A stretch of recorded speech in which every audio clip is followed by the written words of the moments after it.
so kind, staring out into space, asking God to hear my case, trying to think of all things past. How long will my memory last? With purple angel, purple angel, purple angel, you're next to me. Well, hi, everyone, and welcome to Alzheimer Speaks Radio. I'm Lori LeBay, the host and founder of Alzheimer Speaks. And before we get into our interview today, I always just like to let people know a little bit about us because we are always getting new listeners. So briefly, for those of you that are new to us, Alzheimer Speaks is an advocacy-based company providing multiple platforms to shift our dementia care culture from crisis to comfort around the world. We believe that by joining forces and sharing knowledge and just having everyday conversations like we do here on Alzheimer Speaks Radio, that we're going to help remove the stigmas and the isolation attached to memory loss and really be able to help people in the trenches living with this disease continue to live purpose-filled lives and to stay engaged. At our core, we believe collaboration is really the only way we're going to win this battle against the disease. And I know it's working thanks to all of you. You see, when you guys listen to our show and you share it, like it, you're pushing it out into the world. And you never know who in your sphere of influence is in need of this information. We all have a lot of people that we know that don't even talk about this yet.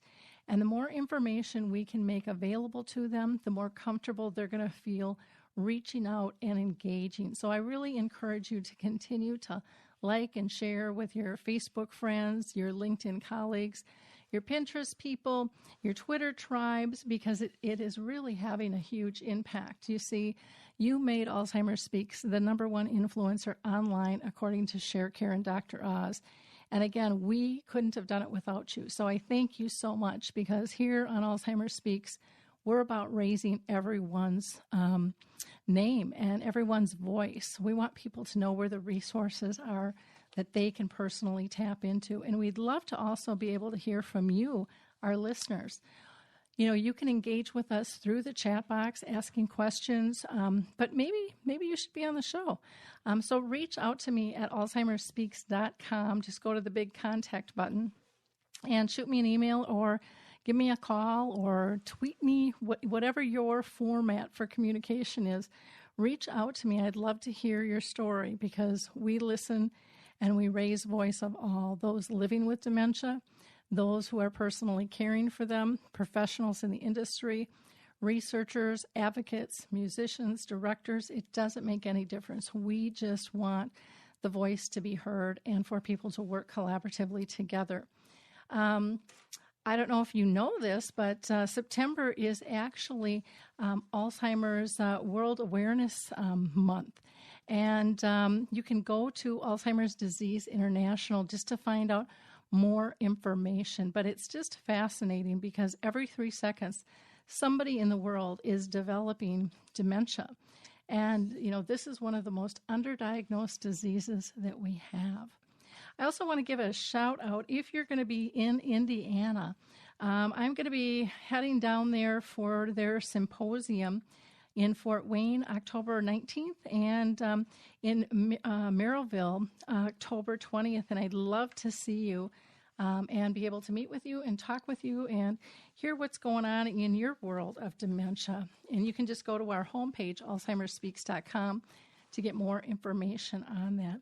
Now, today we're going to do a little different format, and I'm really excited because I'm going to start having some co-hosts on my show. And today we're going to kick it off with Lori Shearer, and she is just a fabulous woman who is actually living with dementia. She is one of our experts on dementia chats, a strong advocate, and I just think it's important for us to incorporate the voice of those living with dementia into our show. So welcome, Lori. How are you today?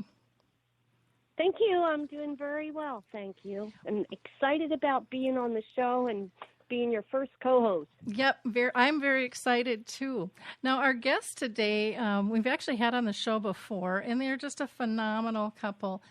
Deborah Shouse and Ron Zoglin are former family caregivers, and they're Alzheimer's advocates, writers, and performers, and their passion for helping people is truly a gift, and it blesses many care partners on their journey.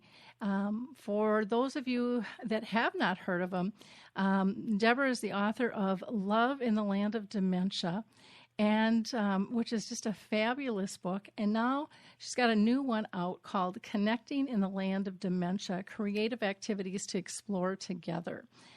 Deborah, how are you today? Lori, I am just delighted to be here with both of you, and today is an exciting day because it's the actual publication date of the book. Very cool, very cool. and Ron's your sidekick here, and he is a professional storyteller who has performed for businesses and universities, both national and international conferences. And the two of these two together are just kind of a little powerhouse here. The two of them, initially self-published her first book, The Love in the Land of Dementia, Finding Hope in the Caregiver's Journey. And they used that book really as a catalyst to raise more than $80,000 for dementia programs, which is just, fabulous. And now it's really exciting to hear that Central Recovery Press has now published and updated that version as well. So congratulations. What a feat. Well, thank you very much. You were talking about, sharing your stories and people talking about this issue. We received so much support from our local Alzheimer's Association. When I wrote this book, I really wanted to give back in some way. And sharing the stories from this book, Ron and I together, was just a meaningful way to give back. That's wonderful. So, Ron, how are you doing today? I want to make sure Doing well. Thank you for asking. Hello, Lori and Lori. Well, good. Well, let's get started with our questions here. And I'm going to throw this first one to Deborah, and then Ron, I'll have you kick in anything you want to add. But what inspired you to write this book, this current one, Connecting in the Land of Dementia? Well, it's interesting. I felt that being a care partner with somebody who is living with dementia was such a creative and spiritual journey. I knew I wanted to write something about creativity, but I couldn't figure out exactly what. Ron and I were screeners for the Kansas City Film Festival, and we got to screen the documentary Alive Inside, which is the story of Dan Cohen's Music and Memory program. When we saw this film, we got so excited. We helped bring it to Kansas City. We invited everyone in our Alzheimer's Association to come. And I thought, I want to write about this man, Dan Cohen. And so I pitched a magazine for a story about Dan Cohen. And the magazine said, well, that's interesting, but what else are people doing to help those who are living with dementia stay connected? I didn't know the answer to that, and I started researching, and this world opened up to me. And little by little, I realized this is what I wanted to write about. And so this book, Laura, you were mentioning collaboration earlier. This book is a true collaboration between myself and Ron and dozens of experts of all kinds around the globe who are doing creative work through expressive arts with people who are living with dementia and with their care partners. And what I love about this is these, quote, activities, these meaningful activities, are benefit whoever does them. They benefit both people. So it's really something to share together, whether you're a family care partner or professional care partner or a friend. Wonderful. Ron, how about you? What do you have anything to add to that in terms of what inspired you guys to go forward with the book? I totally on board with Deborah. That watching that film Alive Inside was just so inspirational. And what has been really thrilling for us as Deborah has uncovered these new innovators from all over the world, is it has given such a spark to our lives to be able to find some things that are so hopeful in the field of Alzheimer's and dementia, which, while we're waiting for the cure, this is an amazing way for all of us to find new ways to connect. Well, that's fantastic. Can you tell us, and I'm going to go to Deborah again, what kinds of people did you reach out to, and how did you find, the different experts to interview? Because you have a ton of them in your book. I do. And, this was interesting because I decided whoever gave me advice, I was going to listen. So it was a very intuitive, organic process. So you were one of the people who helped me. And, in fact, I want to mention you have a beautiful contribution in the book, which I deeply appreciate. And so each person, when I talk to, I ask, who else should I be talking to? I knew of John Killig in England because he had been here, and he was a great source for me in the UK and Europe. And I just followed through on every single person, and then some people I just found through looking at the Internet. So it was so rich. What I loved is that the creativity, the compassion, and the brilliance of each person I interviewed was contagious. And I would get off the phone and go, oh, I can't wait to share this with other people. And what they helped me do was to take the work that they are doing. Some are doing poetry, some are doing storytelling, some are doing cooking activities, and put it in bite-sized pieces so that any of us can do this together with friends, family, and people who are living with dementia. Oh, that's absolutely wonderful. Go ahead, Ron. Yeah, the thing I like best about these, you can almost turn to any page of the book, and it is so easy to find something that you can just do immediately. And we haven't even begun to tap into actually practicing all the resources ourselves, and are eager to have the opportunity to do so. Well, that's wonderful. Lori, I don't know if you're familiar with their first book at all, let alone their second. Are you familiar with Deborah and Ron at all?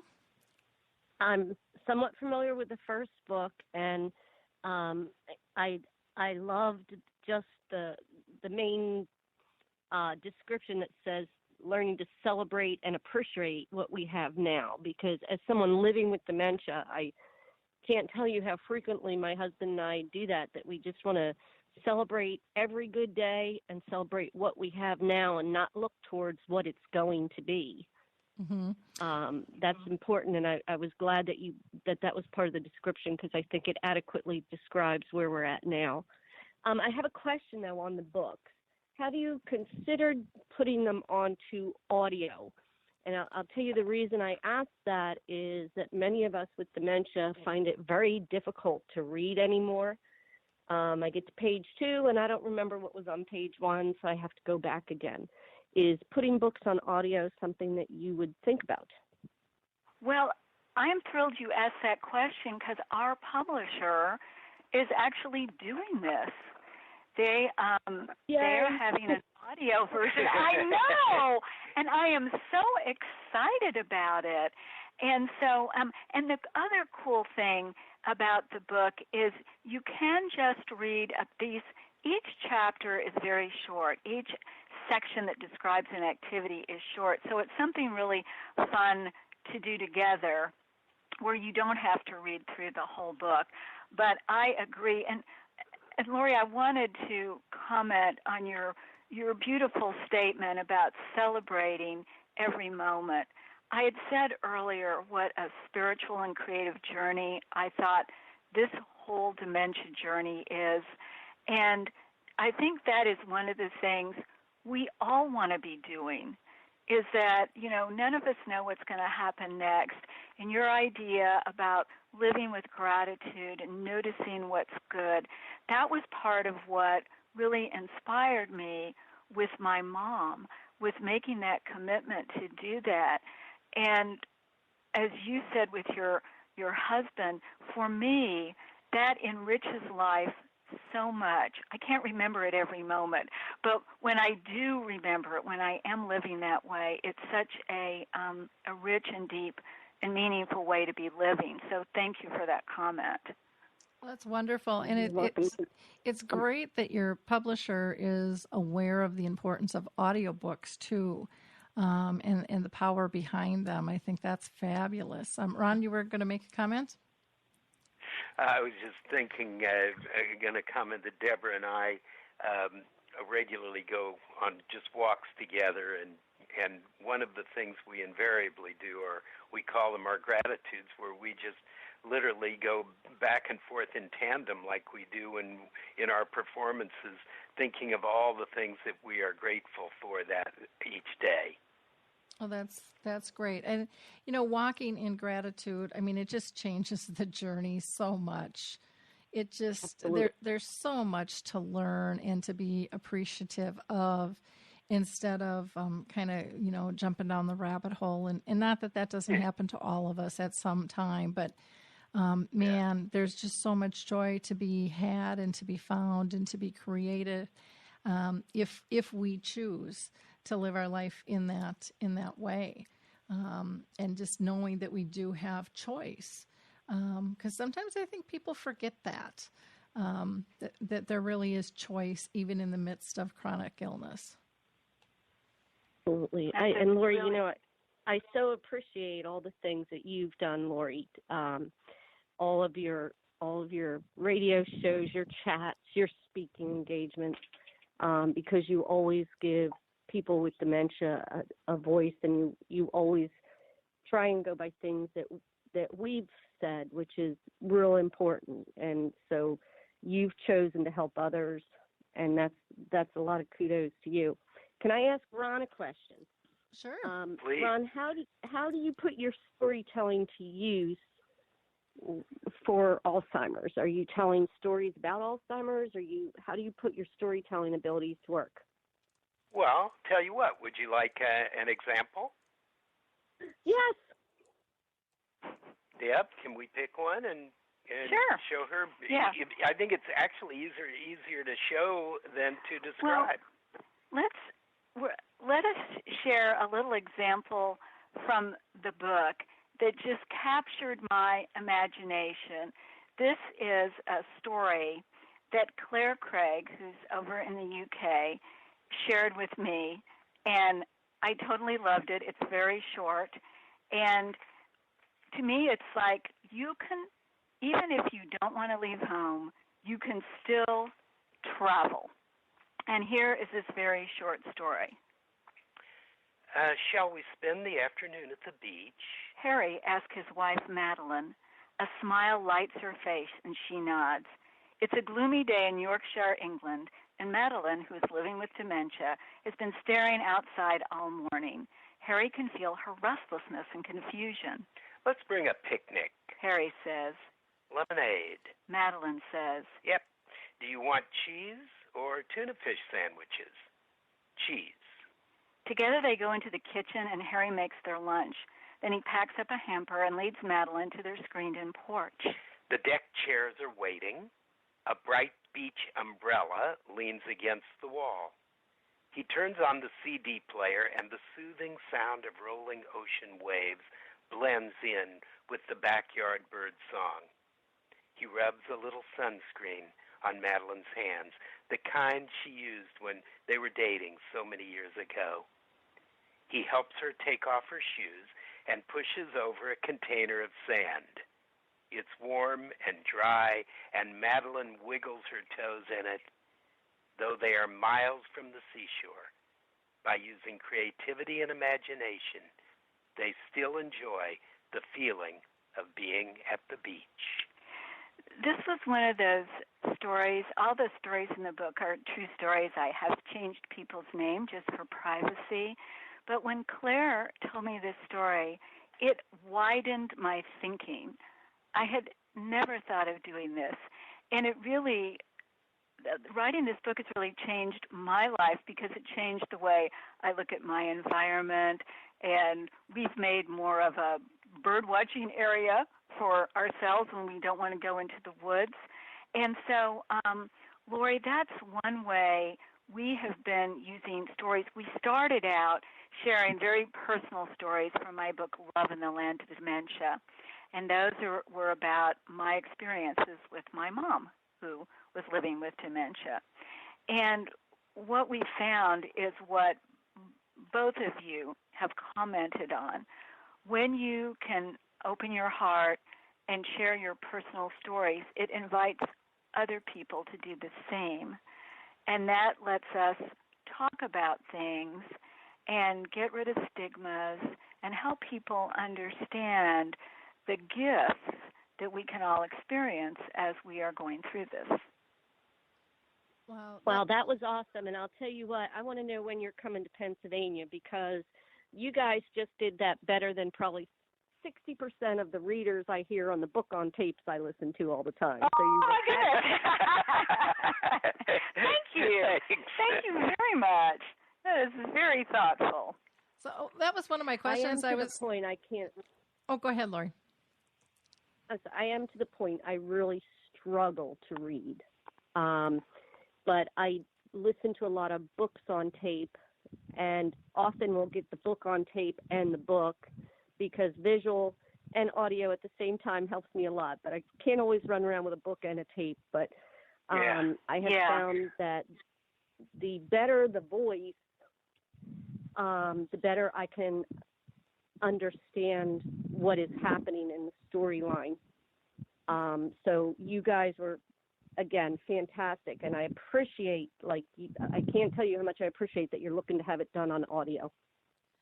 Now, are you? Wow, thank you. Are you That's guys, good to hear. Thank you. Are you guys going to be the voices on the audio? Because you really do. You just are. You guys just kind of melt together because you've been working together so long. You know. That's true. We are actually not going to be the voices on the audio. The audio is rather a major undertaking, and so they have talent. With quote, talent is doing the audio, but we did get to hear choices, and we got to vote on the voice we thought best captured both the drama and the practical part of it. So we haven't heard it yet. Okay. It's going to be an experiment, and both Loris, I look forward to sharing that with you both when it comes out. Yeah, I'd love to do that. I'd love to see that. I'd love to hear that when it comes out. That'll be great. Good. Now, Deborah, when you wrote the book, I would imagine you had a certain audience in mind, and I'm wondering if you wouldn't mind sharing who that is, and has your thought process on that changed since you finished the book? That's a great question. I started writing for just care partners. I knew that I would have loved to have this book when my mom was living with dementia, and when Ron's mom and dad also were living with dementia. We were exploring, just different artistic and creative ways to keep a rich connection. And so I wrote it to be useful for family and professional care partners and friends. And also, I've since heard from some of my readers that it's really not necessarily just for people living with dementia, that it's pretty much fun for many of the activities are quite adaptable, so they can be intergenerational. You don't need any special artistic talents. That was important to me.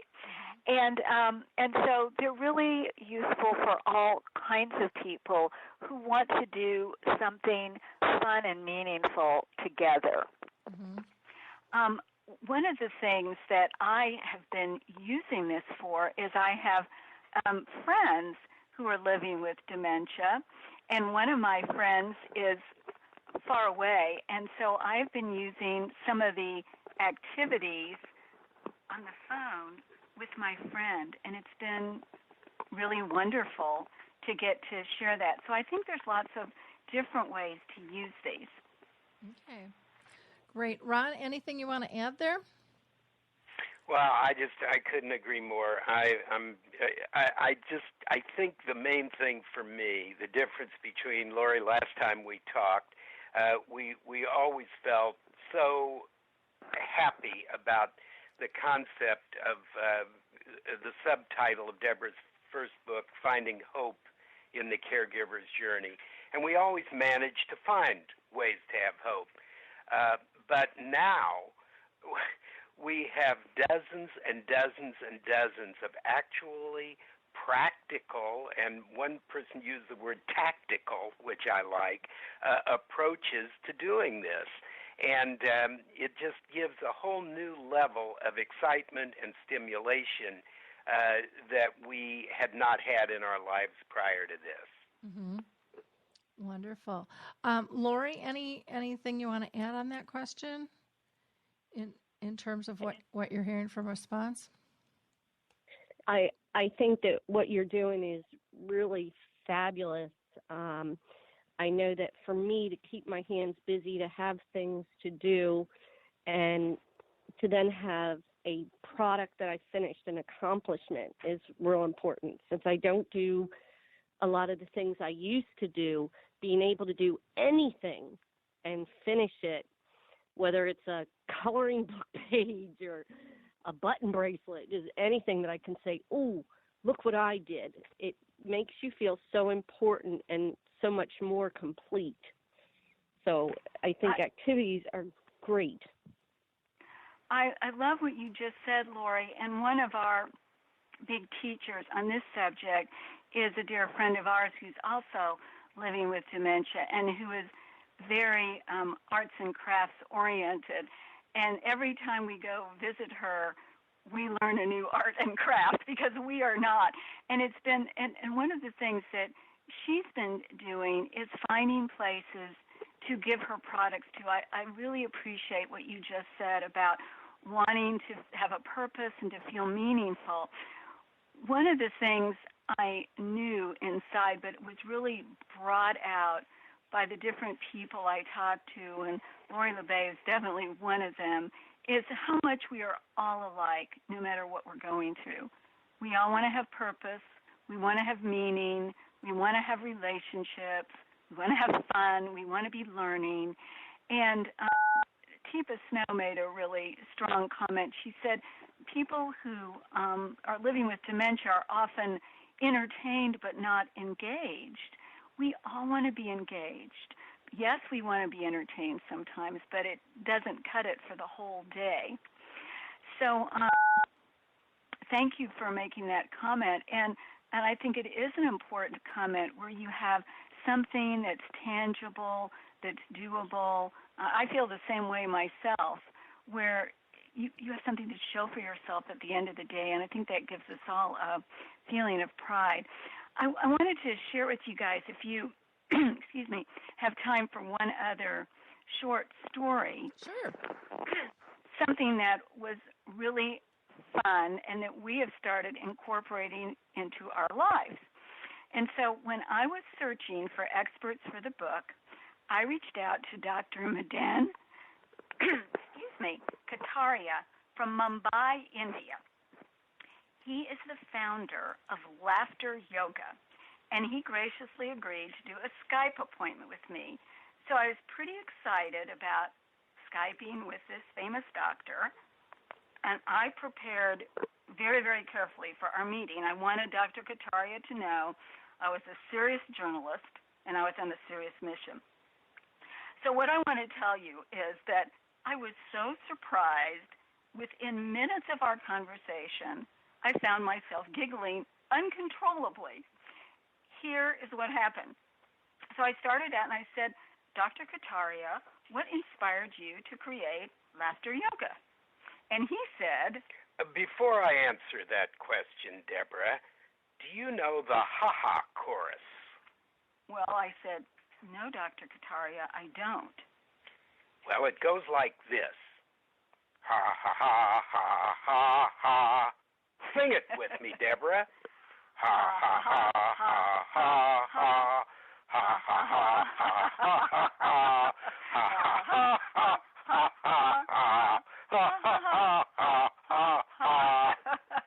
And so when you start doing I know, that's what happens. When you start doing those ha-ha-has, you start laughing. And so what Dr. Kataria found is that laughing is a skill anyone can master, and laughter yoga is ideal for people living with dementia and for their care partners. He says, laughter yoga is an aerobic workout that helps uplift your mood within minutes by releasing endorphins from your brain cells. You often remain energized, relaxed, and in good spirits throughout the day. Laughter also makes our immune system stronger, plus laughing with others builds a social bond and reduces feelings of isolation. And now this is Ron wanting to say, every time we tell this particular story to people, and I haven't even told Deborah this yet, I notice after I do that ha-ha chorus, and it's ready for my next line, I already feel so enlivened that I can feel the change in mood from before I began the ha-ha chorus and afterwards. One of the things he discovered is to your body, it doesn't matter if it's real laughter or fake hilarity. It all has the same benefits. So this has really transformed our lives, where we've started, you can do the ha-ha chorus to any tune. We've just started adding in more laughter, and it feels wonderful. So I'm going to suggest you try this and see what you think. And there's more to laughter yoga than that, and the book talks about, ways to just incorporate a little bit more.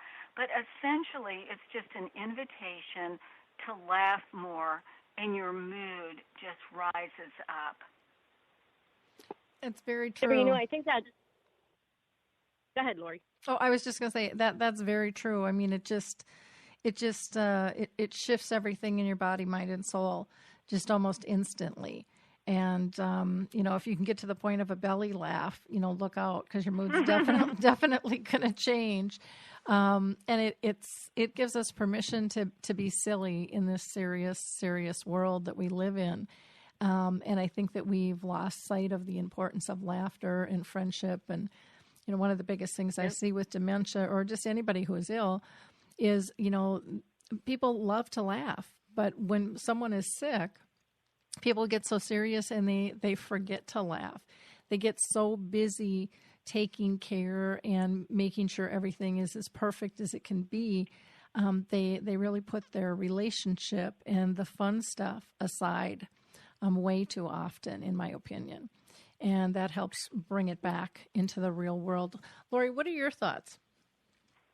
Well, I'll tell you, out of all the dementia chats that I'm in, where it's caregivers asking questions or caregivers and people with dementia talking to each other, one of the things I hear frequently is he doesn't laugh anymore. She doesn't laugh anymore. They've forgotten how to be happy. Pardon me. And with FTD in particular, you always hear the face is dragging. It's always in a frown. Laughter is important, and I wonder how many people would be open to just walking in the room and laughing like that, because they may see a response if they just started the person laughing. Mm-hmm. Well, and, a lot of times, we're the mirror. So what are we walking in as? I think of the film that I work with, His Neighbor Phil, and in one of the scenes, Mary, who has dementia, is being told that the man in the doorway is her husband, and she says, "Oh no, that can't be my Harvey. My Harvey has passion in his eyes, and he's strong. And the man in the doorway, he's so sad all the time. That's not my Harvey." And we don't realize who we are, who we've become in the process. And so I think, one of my sayings always is, we have to learn to consciously care. We have to look at ourselves. We have to look at others in a far different light and slow down and really pay attention to our nonverbals, because that's, more than 3/4 of our communication, yet we don't we don't hold it in the esteem and value it the way we should for the amount of communication that's going on. We're just waiting for those words, and it's kind of like when something declines and we want it back even more, and we hold on to it even tighter. When there's all these other forms available to us, have always been available to us, we've always tapped into them, and now we're ignoring them because we want things the way they used to be. It's kind of silly. I love that. And Lori, if I may, I'm going to quote something you said in the book that I love. You said, dementia is a vibrant disease encompassing the colors of the rainbow. If we regard it in strict black and white, we only see right or wrong. We need to let in the color and the light. Beautiful. And that just spoke to me so deeply. And I love the idea. Several of the people I talked to talked about playfulness. Mm-hmm. And I think that's an issue for most adults. Do we have enough playfulness in our lives? Probably not. But the idea of thinking of silly things to do so we can laugh, so we can have that feeling of playfulness, so we can brainstorm and we don't have to think about right or wrong. We just are freestyling our answers. That can really raise energy a lot. Definitely. I know my mom gave me that gift back to play and be silly because she didn't judge. So I wasn't worried about being judged anymore. I could be silly, I could laugh, I could cry, I could let my whole emotions out no matter what they were. And she was just there and accepting and safe. But she really taught me how to find joy again. And, through silliness and through just all the normal stuff you do. And just like, Lori, turn off your phone, put down the pager, just sit by me on the couch. Oh, do I have to? And we don't even have to talk, but let's just be in one another's presence. And it was, I think of her and the disease and what she taught me and how much effort she had to put in, because I was not an easy student, I'm sure, in the beginning. And boy, that was just such a gift to be able to not take things so seriously, that the world will go on even though it didn't go from A to B to C. And that's the way you Lori, would have liked it. I too had a similar experience with Deborah's mother when she was deep into her dementia. And I would go in and at first couldn't quite figure out what I was doing there and how I was supposed to connect. And then we would just start looking at each other. And earlier in her life with me, she had never done this, just maintained eye contact. And almost always within a half a minute or so, one of us would start giggling. And that would start the process. And we would have this eye contact and laughter going on for many, many minutes. And it's really one of the things that I most remember about her now and most love and appreciate. Yeah, pretty precious stuff. Pretty precious stuff. Do you guys have one more story you could share with us? Yes, I do. And in fact, it was something I wanted to get Lori Share's advice on. We'll share this, and then I'd love to get your feedback. One of the things that was really important to me is learning more about how to adapt people's hobbies and interests to fit their changing abilities. And that's something Lori has already addressed in talking about the way you're reading now, just a little bit differently.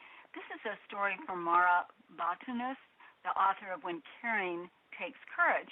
And she said when her grandfather was diagnosed with dementia, she was determined he would continue to enjoy his lifelong passions, which included golf, playing cards, and fishing.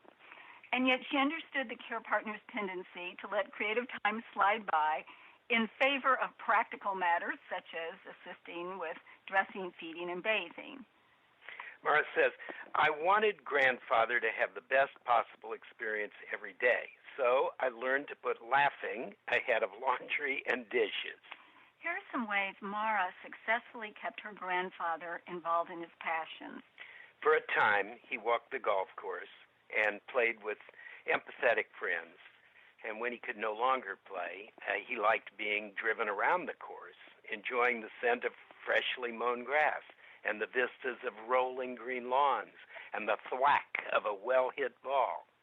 At home, the family set up an indoor putting green and watched golf tournaments on television with him. Family June rummy sessions were another of her grandfather's favorites. When he could no longer track the game, Mara asked herself, what is important about these family competitions? She realized the game was a catalyst for reminiscing, laughing, and eating their ritual potato chips and dip. Even when grandfather couldn't play, he still liked sorting the cards by suits and sitting around the card table with his family. So one of the things I wanted to ask Lori's expertise on is that you've already shared with us how you have adapted reading. Sounds like it's a passion of yours. What else have you learned about adapting hobbies and passions so you can continue enjoying the things you love? Deborah, I'll tell you, my husband and I are very big on taking the challenges that dementia sends our way, figuring out what the obstacle is, and figuring out a way to overcome the obstacle, whether it's how to make a bed when I forgot how to make a bed, or I used to sew a lot of my clothes and costumes. Suddenly I couldn't sew. So we set out to figure out why. Well, I found out I can still sew, but only straight lines. So all 19 of my great nieces and nephews got a pillow or a blanket because that's all straight lines. Wow. I don't have, and I did. I made one for each and every one of them and put a tag on it that said, "Love and Laughter, Aunt Laurie." Oh my gosh. I think, I can't sit down and follow a pattern. I can't sit down and sew like I used to, but a blanket is a little bit more than 4 lines, but it's all straight lines, and my head will still do that. And in fact, my husband supports me so much. When my sewing machine died, he bought me a brand new sewing machine with an embroidery thing on it, so I can actually embroider "Love and Laughter, Aunt Laurie." Oh, so my gosh. Having, and he knows I may not be able to use it very much longer, but it didn't matter. He bought me the sewing machine I had dreamt of for 15 years and never got. Wow. Now I have it. So if I use it for a year, so be it. Wow. I think adapting, never say you can't do that anymore. Say, how can I do that? What changes can I make so I can enjoy that? I wanted to go away on a trip.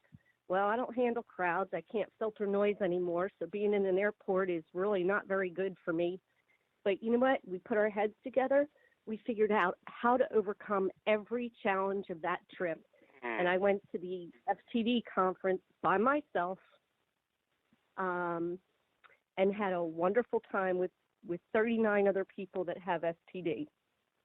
So wow. I think we sell ourselves or other people with dementia short by saying, oh, they can't do that. Mm-hmm. What we need to say instead is, what is causing the challenge and how can we overcome that obstacle for the challenge? Beautiful. Thank you for that inspiring answer, and I can just see all those pillowcases. I can't even believe it because you were talking to someone who cannot sew even a single line. So what a brilliant way, and I love what you said about the two of you working together like you would on any other problem in your lives to figure out how are we going to make this happen. It's so inspiring. Thank you. Yeah. If I could, if you want to see more about the things we've done, my website is DementiaDaze, DAZE.com. Good name. And I give my husband a lot of kudos because we are in it together. We talk constantly. I don't realize I'm doing a lot of the things that I've done, but he does, and then we talk about it, and we try and figure it out.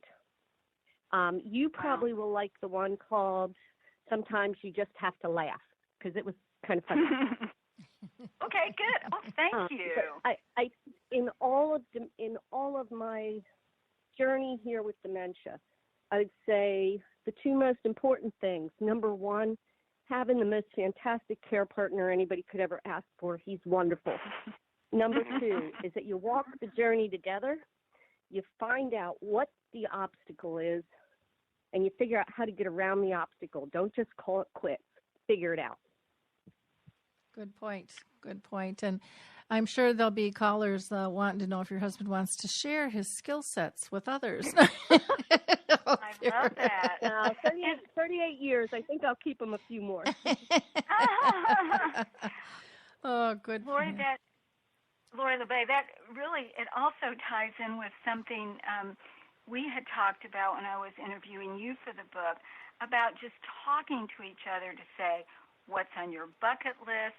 What is important to you in your daily routine? So you really understand, because a lot of times none of us can really know what are the most important things. We do the same things over and over, but we don't know where is the meaning. And I love what Lori has just described about finding that meaning in there. If you have time for it, that brings to mind one other story that I just love from the book, and talk about adapting. If you've got a moment, it's very short. I'd love to share it with you. Sure. David was dedicated to caring for Arla at home during her dementia journey, but getting her to take a bath was becoming increasingly difficult. He simply could not coax her out of her chair and into the bathroom. He thought back on their life together, trying to figure out what could motivate her to move. And then he remembered listening to Duke Ellington's big band. Arla loved the Duke, and she was always the first one out on the dance floor. David put on one of Ellington's CDs, and as the orchestra swelled, he held out his arms. Arla smiled and stood right up, seeming to float into his embrace. He had to grin as he danced her into the bathroom to the sound of the Duke playing "Don't Get Around Much Anymore." 2 days later, "It don't mean a thing if it ain't got that swing," came to his rescue.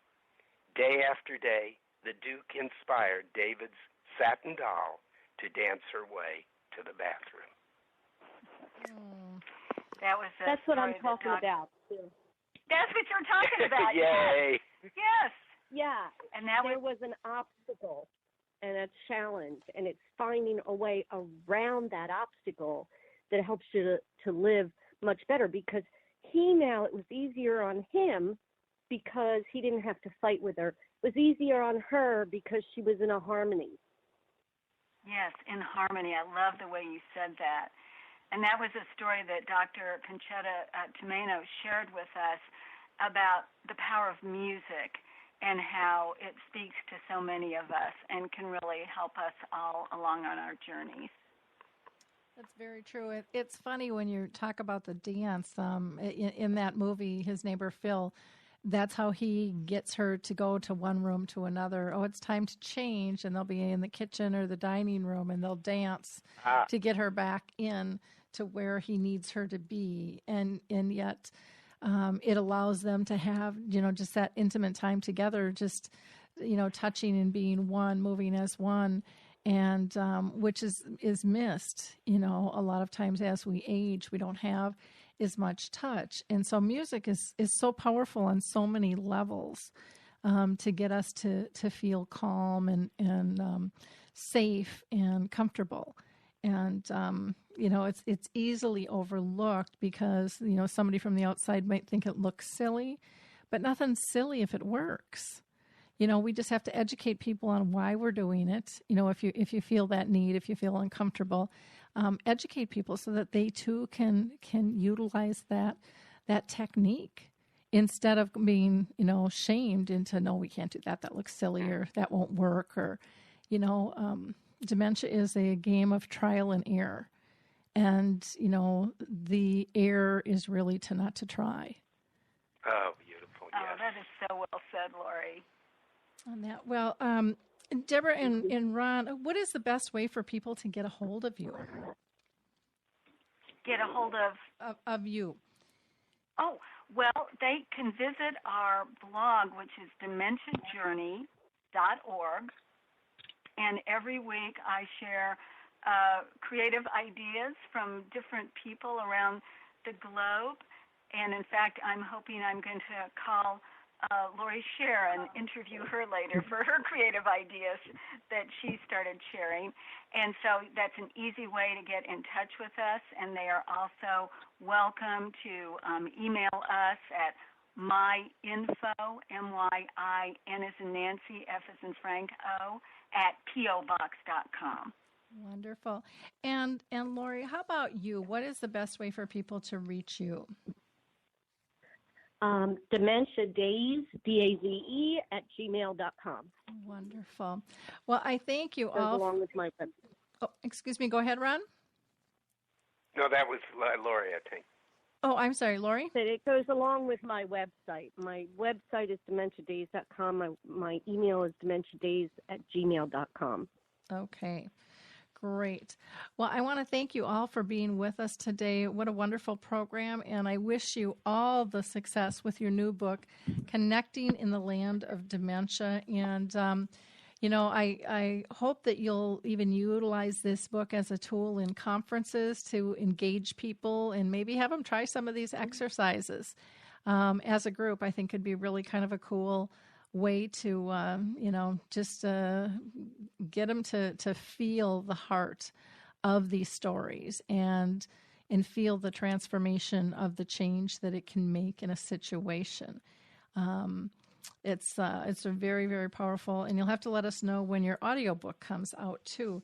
Now, the best way for them to get the book, is that through your website, or do you want to have them go to Amazon? Either through, you can go to Amazon, you can go to your favorite independent bookstore, but it is on Amazon now and should be at Barnes & Noble and hopefully at any bookstore that you like.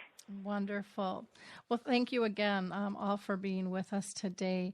Well, thanks to the two of you. It's really a rich experience to get to talk to both of you. We just loved it. Yeah, it was a real pleasure. Well, good. And I was thrilled you shared Mara Botanis's story as well, because she's just one of my favorite peeps in the world, and I just think she does amazing work as well with people with dementia. And her story about her grandfather, I think, was a wonderful one to share out of your books as well. So, and I will say I'm disappointed you're not doing the audio on it, because you guys do a fantastic story. I hope you're coming to Pennsylvania soon. Well, if not, we'll call you and read you some stories. Good. That sounds good. I like it. Okay, we'll do it. It's been a joy to be with both of you. Okay, well, thank you. And wrapping up here, for those of you who are new to our show, you might want to check out some of our latest radio shows. Last week we had on Good Samaritan talking about their life coaching for Minnesota caregivers. That is free through the end of the year, so you're going to want to check that out. We also had Harry Urban on from Pennsylvania talking about dementia, which is complicated by abuse. And we had a doctor on talking about the science behind Alzheimer's.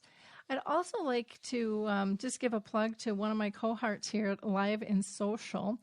And Rachel Perrin is the culinary director for Kowalski's Markets. And along with her producer and sidekick, Adam Lee, they are joined by some of their favorite food-tastic friends and colleagues. And they chat about seasonal flavors and favorite foods and trending topics in nutrition and all the yummy stuff for your tummy.